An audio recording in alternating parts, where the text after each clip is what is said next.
Hi అండి. ఎలా ఉన్నారు? మేము బాగున్నాము. మీరు బాగున్నారా? ఈరోజు మా స్టైల్‌లో సాంబార్ రైస్ ఎలా చేయాలో చూపిస్తాను చూడండి ఫ్రెండ్స్. ఒక కుక్కర్ తీసుకొని అందులోనికి హాఫ్ కప్ రైస్,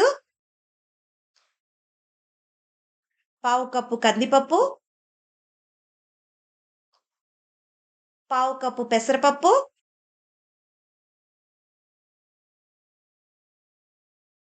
వీటినన్నిటిని శుభ్రంగా కడుక్కోవాలి.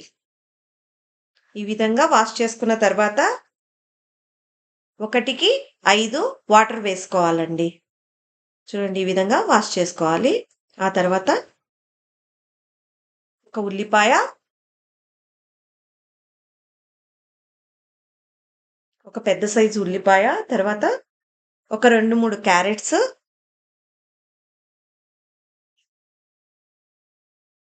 మీ దగ్గర బీన్స్ ఉన్నా, బ్రింజాలున్నా ఏవైనా వేసుకోవచ్చండి. ఒక గుప్పెడు వేరుశనగపప్పు,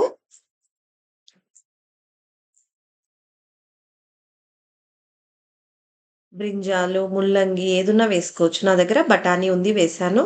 క్యారెట్ వేశాను.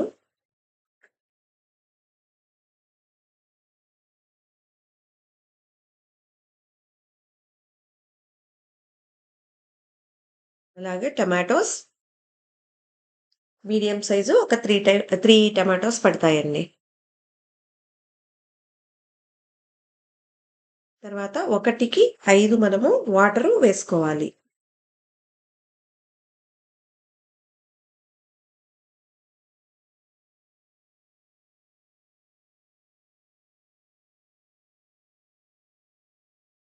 ఇది మీడియం ఫ్లేమ్‌లోని మనము కుక్ చేసుకోవాలి.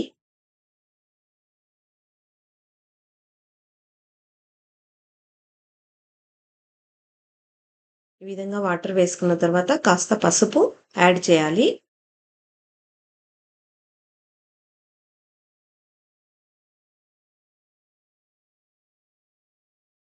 నేను సాల్ట్ వేశాను. మీకు చూపించటం మర్చిపోయాను. తర్వాత కుక్కర్ మూత పెట్టి 5-6 విజిల్స్ వచ్చే వరకు మీడియం ఫ్లేమ్‌లో మనము కుక్ చేసుకోవాలి. ఆ తర్వాత ప్రెషర్ పోయిన తర్వాత ఈ విధంగా అవుతుంది. సేమ్ మన పొంగల్లాగా అవుతుందండి. తర్వాత మనము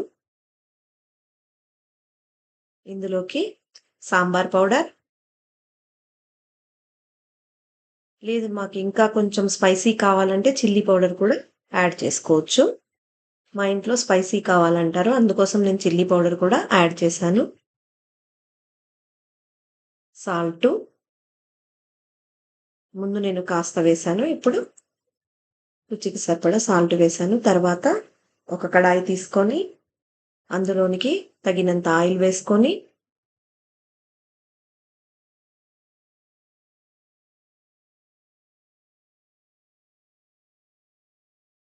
ఆవాలు, జీలకర్ర,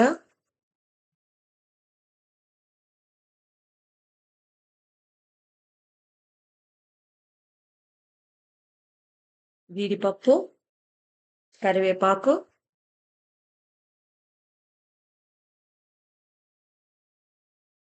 అలాగే ఎండుమిరపకాయలు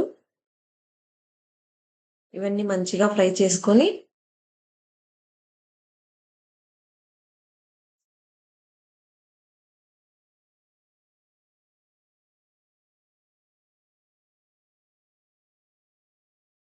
ఈ సాంబార్ పౌడర్ వేసిన తర్వాత మనము సిమ్‌లో పెట్టుకొని పక్కన మనము కుక్కర్‌ని ఈ విధంగా ఉడికిస్తూ ఉండాలి.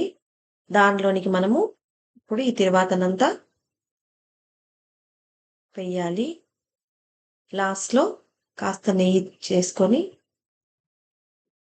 ఎంజాయ్ చేయటమే ఫ్రెండ్స్. కొంచెం నా ఛానల్‌ని సబ్స్క్రైబ్ చేయండి ఫ్రెండ్స్. బాయ్ అండి.